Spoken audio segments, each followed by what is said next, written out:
जय माता दी भक्तजनों, आप सभी का मेरे YouTube चैनल जय माँ वैष्णो देवी में बहुत बहुत स्वागत है। मैंने ये जो श्रृंखला शुरू की है मत्स्य महापुराण की, इसमें मैं ये आज 11वें अध्याय की रिकॉर्डिंग करने जा रही हूँ।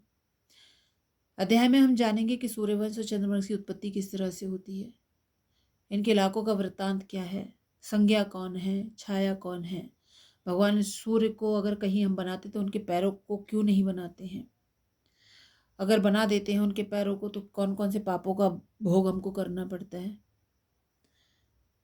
तो इन सभी चीज़ों की जानकारी आज हमें इस अध्याय में मिलने वाली है।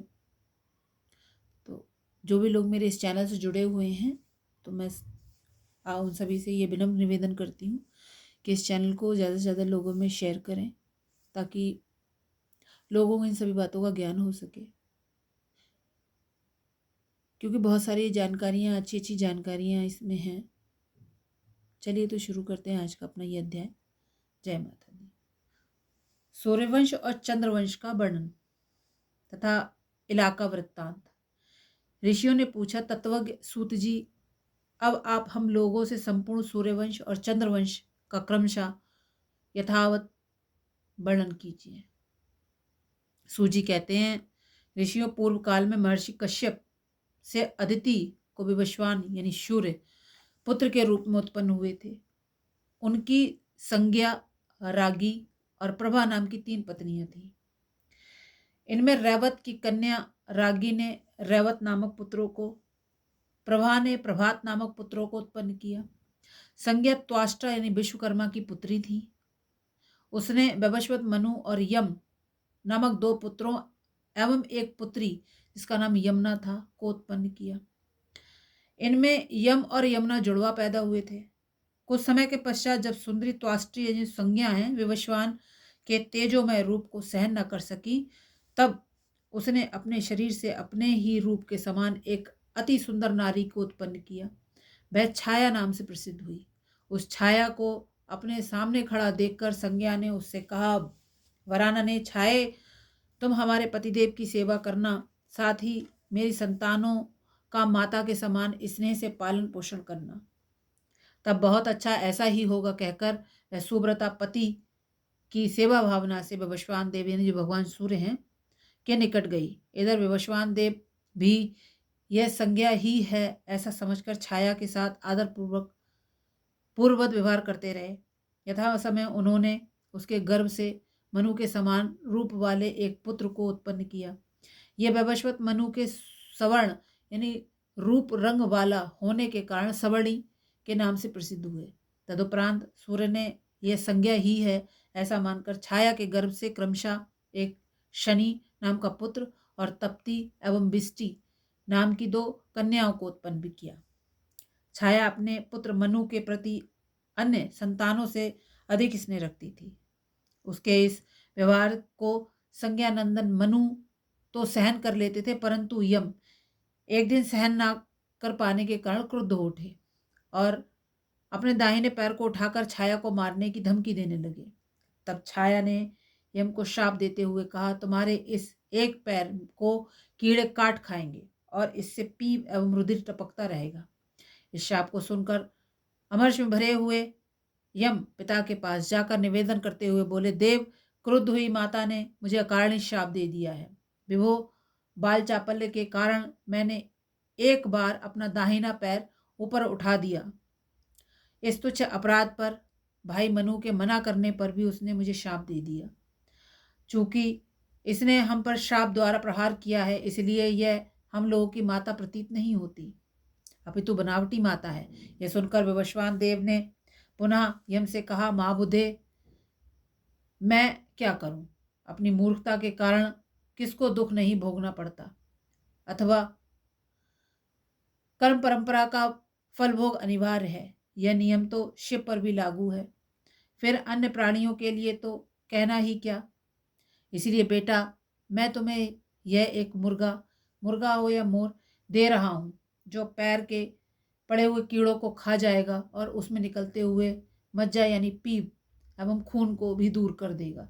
पिता द्वारा इस प्रकार कहे जाने पर महाशिशु यम के मन में विराग उत्पन्न हुआ। वे गोकर्ण तीर्थ में जाकर फल, पत्ता और वायु का आहार करते हुए कठोर तपस्या में संलग्न रहने लगे। इस प्रकार 20,000 वर्षों तक महादेव जी की आराधना करते रहे।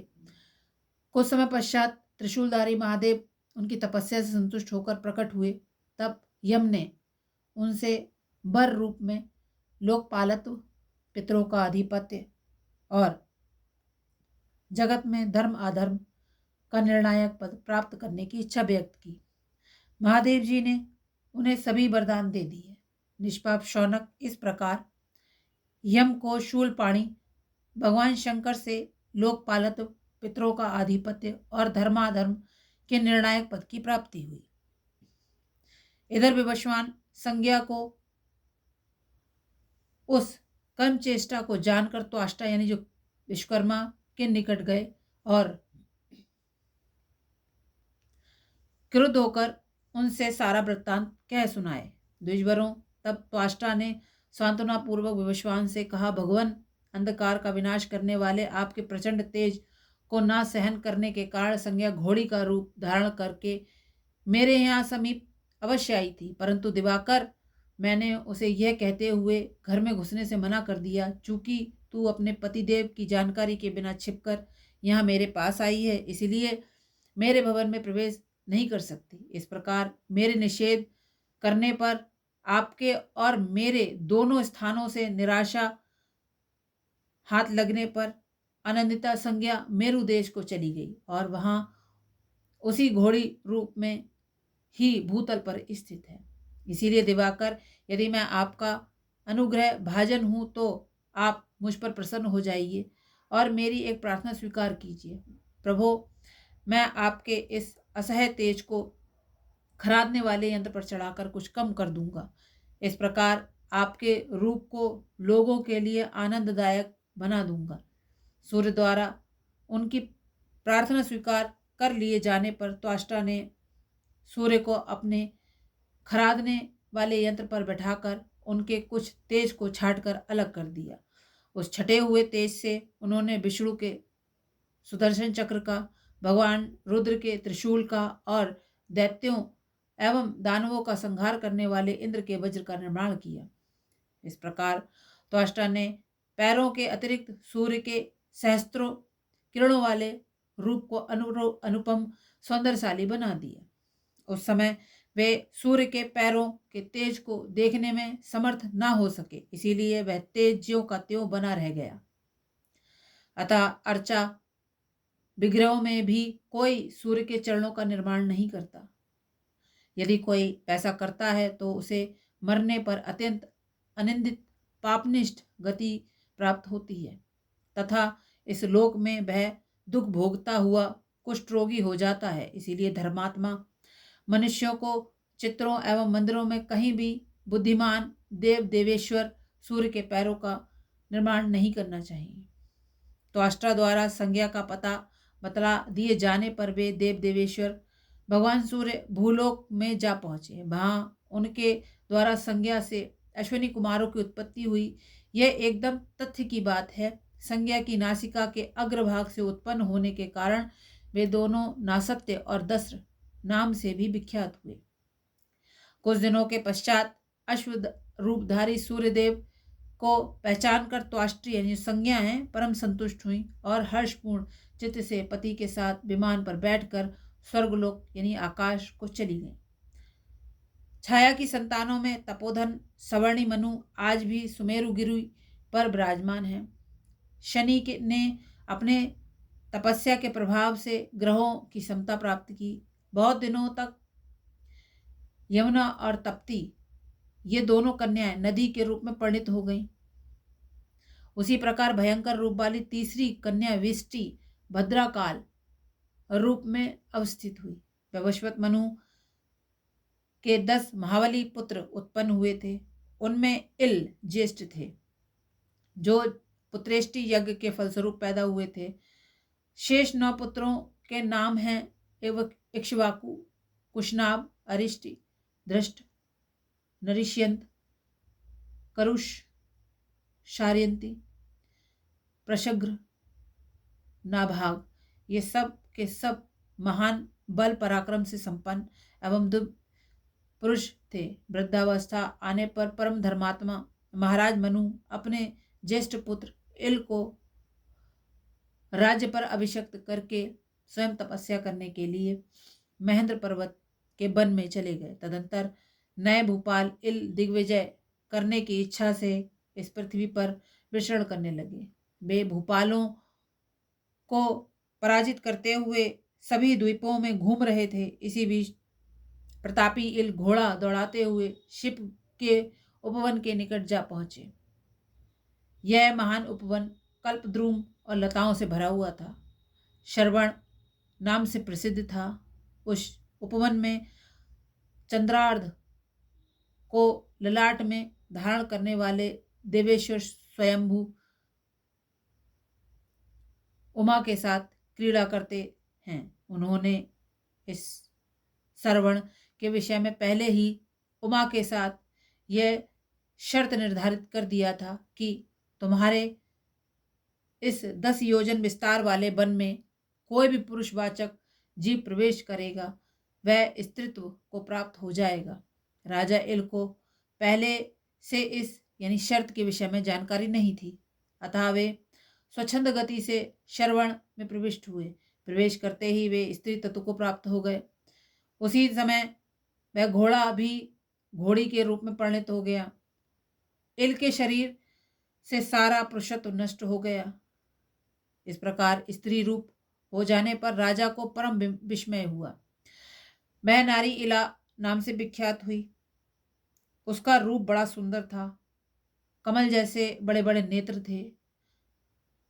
मुख की कांति पूर्णिमा के चंद्रमा के सदृश थी। उसका शरीर हल्का था। उसके नेत्र चकित से दिख रहे थे।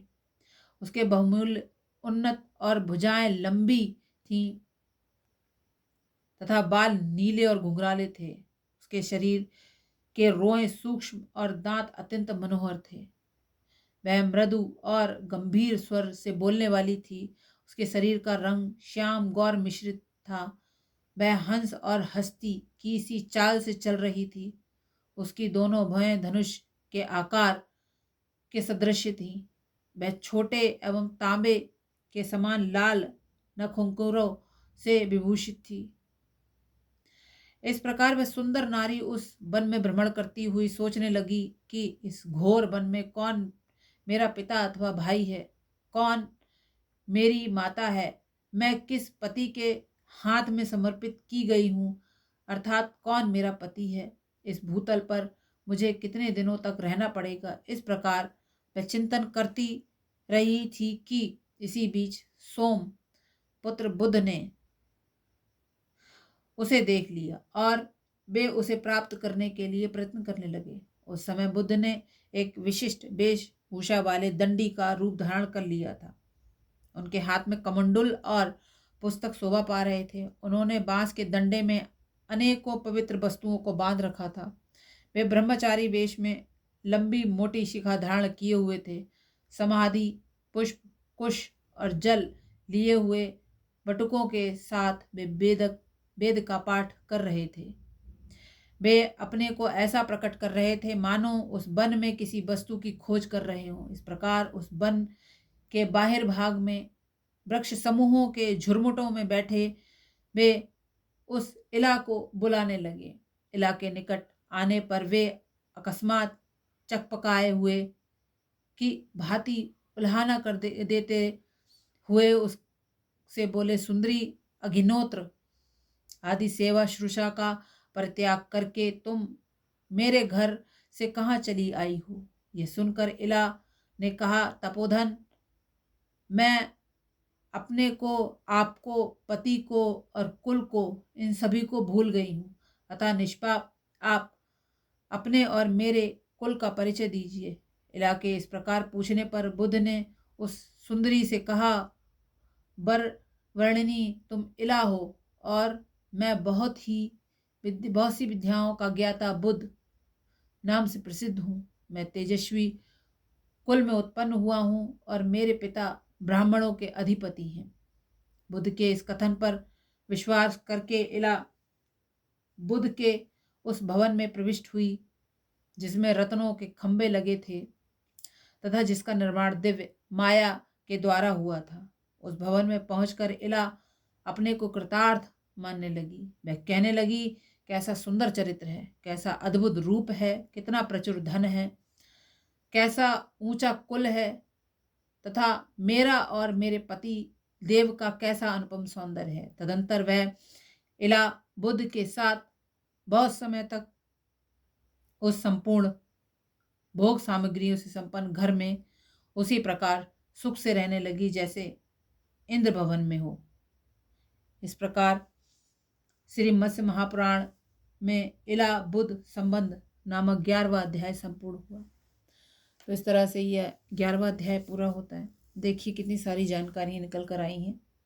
मुझे उम्मीद है कि आप सभी को ये प्रयास मेरा पसंद आएगा। अगर आपको मेरा ये प्रयास पसंद आता है तो मेरे चैनल को सब्सक्राइब करें, ऑडियो को लाइक करें और ज़्यादा से ज़्यादा लोगों में शेयर करें ताकि धर्म के क्षेत्र में आप भी थोड़ा सा सहयोग कर सकें। धन्यवाद।